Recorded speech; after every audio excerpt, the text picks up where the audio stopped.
Welcome class 10 chapter 5 exercise है 5.2 question number है 12। इससे पहले क्वेश्चंस प्रीवियस वीडियो में है, वहां पर जाकर आप इसको चेकआउट कर सकते हैं।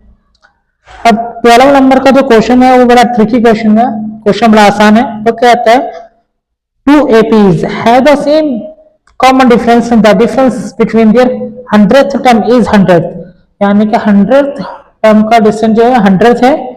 तो ये बताइए कि 1000 टर्म का डिफरेंस कितना होगा।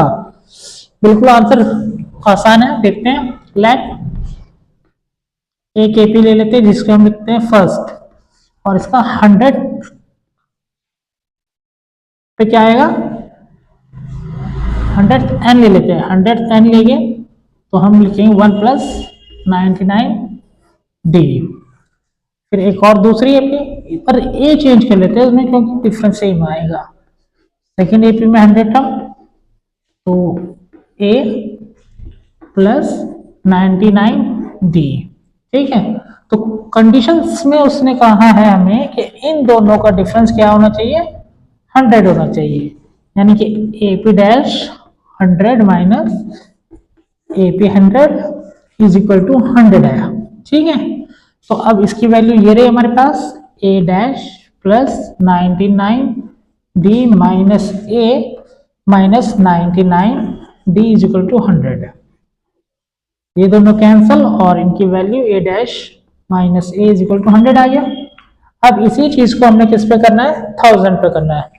ये अगर हमारा सेम आता है तो वो भी हमारा क्या आएगा, सेम ही आएगा। तो ले लेते हैं A P dash 1000 minus A P 1000। ठीक है, तो ए dash + 999 D minus A minus 999 D. तो ये दोनों तो हो गए कैंसिल, और ये आ गया मेरे पास A1 ए डैश माइनस ए। ये किसके बराबर है, 100 के। यानी कि इस एपी का कोई सा भी टर्म का डिफरेंस निकालेगा सेम है तो 100 ही आएगा। अब आते हैं क्वेश्चन नंबर 13 पे। ये क्वेश्चन इंपॉर्टेंट है। How many 3 digit terms are divisible by 7? ऐसी कितनी टर्म्स है जो कि 7 से डिवाइड हो सकती है 3 डिजिट में। सबसे पहले हमें ये पता होना चाहिए कि 3 डिजिट की जो टर्म्स होती है वो क्या होती है।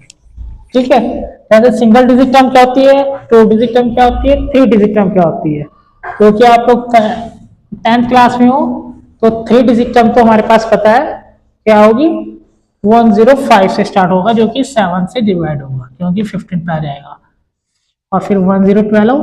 अब लास्ट की जो टर्म है वो कैसे निकालेंगे।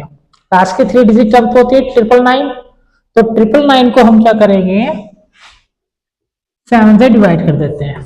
ठीक है, क्योंकि होगी नहीं, 1 7 4 28 19 और 2 14 5। अब 999 में से अगर हम 5 को माइनस करते हैं तो कितना आता है, 994। तो ये लास्ट की जो टर्म है वो हमारी किससे डिवाइड होगी, 7 से डिवाइड होगी। अब इसी टर्म में हमने पूछना है कि कितने नंबर ऐसे हैं कि जो 7 से डिवाइड हो रहे हैं। तो ए तो हमारे पास कितना हो गया, 105, डी कितना हो गया हमारे पास 7, एन हमारे पास है नहीं, और ए एन हो गया हमारे पास 999। तो ए एन का फॉर्मूला हमारे पास है A N A + n-1 D. तो ये यहाँ पर, और 105 प्लस माइनस और 7 इधर जाके हम सबसे पहले डिवाइड माइनस कर देते हैं। ठीक है, 105 को हमने क्या करा, माइनस करा, और n-1 इंटू 7 में ले लिया। तो कितना आएगा, 14 में से 5 गया तो 9। ठीक है, ये 8 का 8 और 8 का 8, 7 इसके डिनोमिनेटर में। अब 7 से इसको हमने क्या कर देना है, डिवाइड करना। 7 से जब 889 को को डिवाइड करेंगे तो कितना आएगा, बता सकता है कोई? 1 4 कितना आएगा, चलो चेक कर लेते हैं। 7 1 7, ठीक है, दिस 7 2 14 4 9,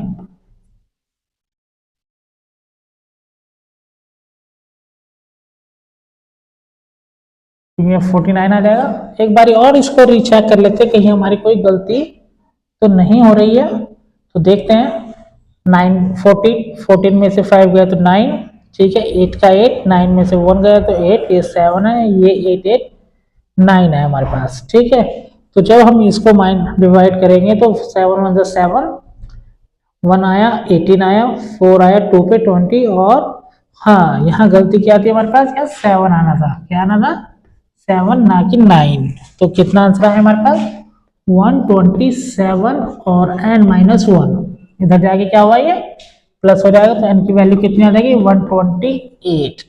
तो इस तरीके की हमारे पास कितनी टर्म्स आ जाएगी, 8 टर्म आ जाएगी, जो कि पूरी क्लियर हो जाएगा। आई होप आपको ये समझ में आया हो। अगला क्वेश्चन भी ऐसे ही है, उसमें कहता है how many multiples of 4 lie between 10 to 25। अब कितने मल्टीपल्स है जो 4 और 10 के बीच, 4 के जो 10 से लेके 250 के बीच में आते हैं, ठीक है। क्वेश्चन नंबर कौन सा है वो, 14।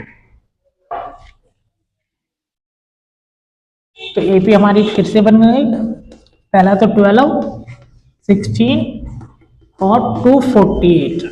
सेम प्रोसेस से करेंगे तो आ जाएगा answer, a is equal to 12, b is equal to 4, N हमारे पास इस बार भी मिसिंग, और ए एन जो है 248, सेम नंबर है।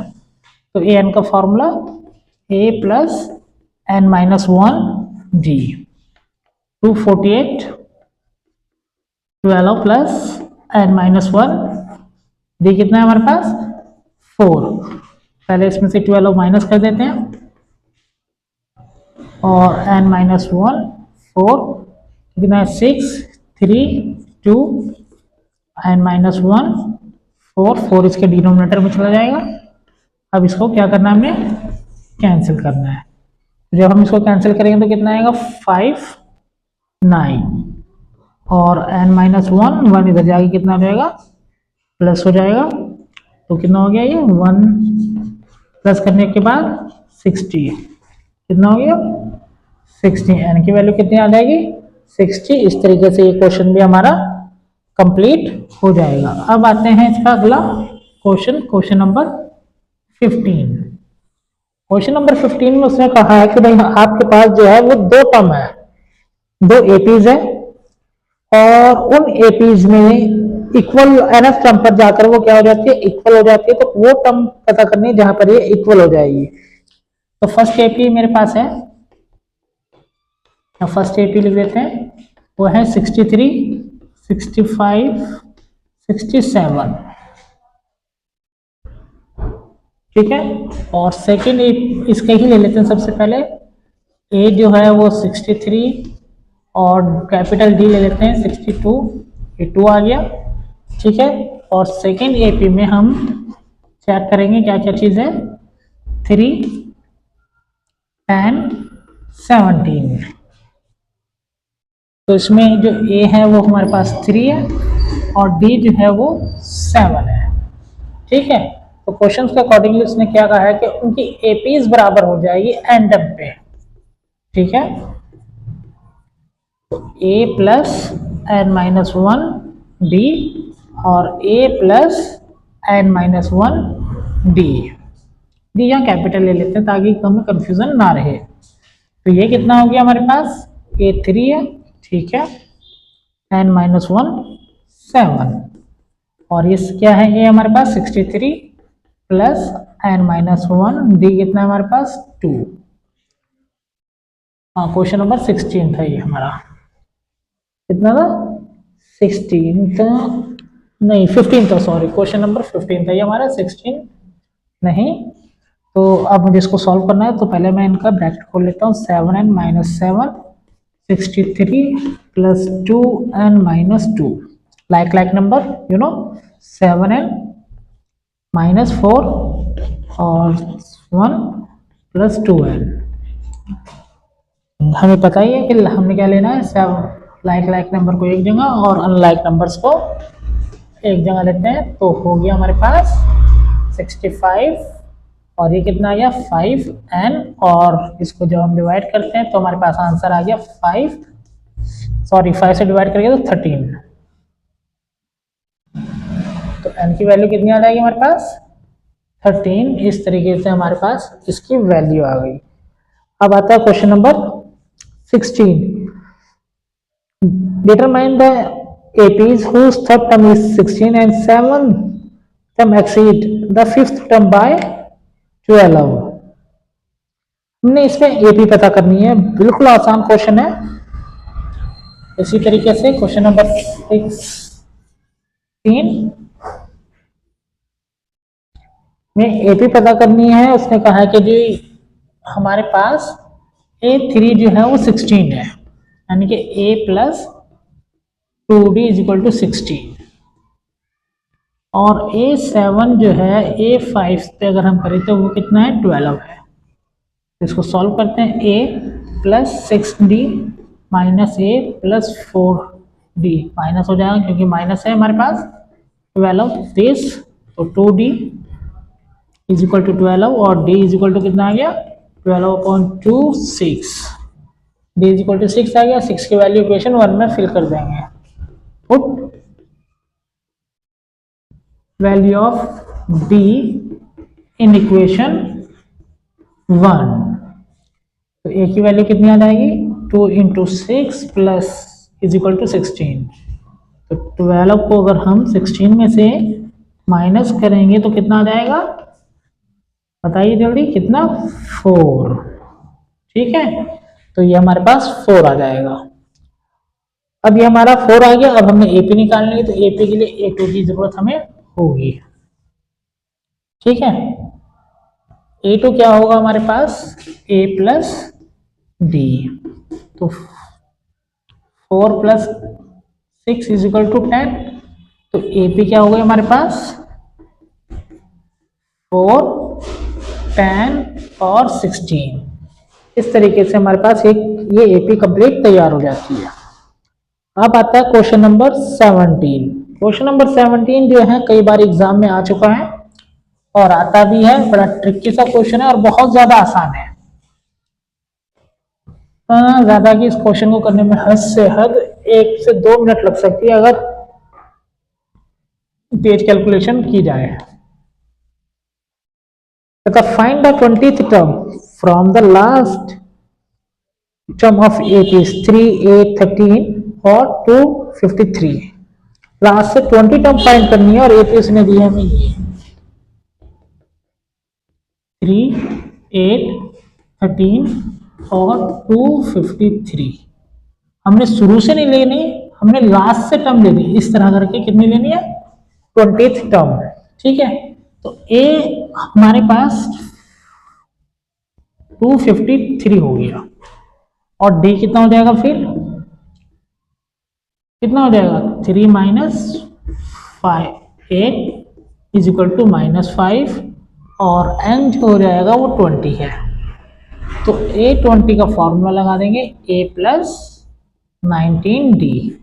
अब इसकी वैल्यूज रख देंगे 253 प्लस 19 इंटू -5। ठीक है, 253 में से -95 करेंगे क्योंकि 19 फिफ्जा जो होता है वो 95 होता है। अब इसको माइनस कर देंगे तो हमें पता है 178 आ जाएगा। पक्का 178 आएगा।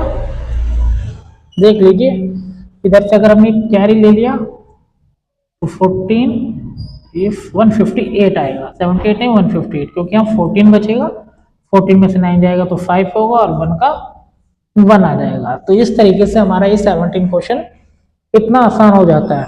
ठीक है, अब AP में लगभग यही इंपॉर्टेंट क्वेश्चन है। 5.2 में। अब आगे जो है वो है 5.3। 5.3 को हम कल करेंगे नेक्स्ट वीडियो में। और आप लोगों को पसंद आए तो like, subscribe and comment. Thank you.